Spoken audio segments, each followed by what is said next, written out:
Nous vivons un moment particulièrement intense et solennel. Il résume, comme ne le fait aucun autre passage de l'Évangile, la personne de Jésus et sa mission. Le Christ sait qu'il va passer de ce monde à son Père. Ce Père a tout remis entre ses mains. Jésus est sorti de Dieu et s'en va vers Dieu. Il a aimé les siens qui étaient dans le monde, il va les aimer jusqu'au bout. Après cette entrée en matière majestueuse, nous attendons une parole décisive pour le présent et pour l'avenir.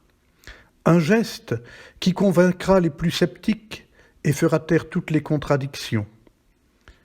La déception est à la hauteur de l'attente. Jésus, le Maître, se met à genoux devant ses disciples et leur lave les pieds. C'est le geste qu'accomplit fréquemment le dernier des domestiques quand il faut, au retour à la maison, réparer les outrages de la poussière sur les pieds. Pierre, une fois de plus, s'insurge. Il ne peut pas accepter cette mascarade. Jésus doit tenir son rang.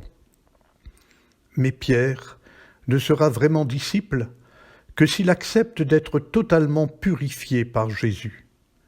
Il sera aimé jusqu'au bout par son Seigneur, s'il le rencontre dans son abaissement, sa mort toute proche.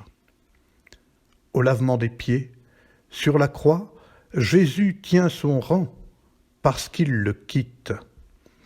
Il va vers Dieu en passant par ce dépouillement total que désormais tout disciple est appelé à imiter.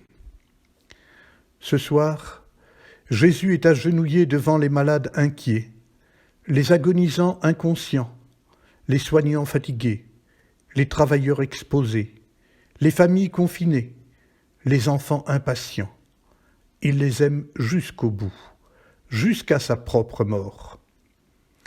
Oublions un instant tout ce que nous croyons savoir de Jésus.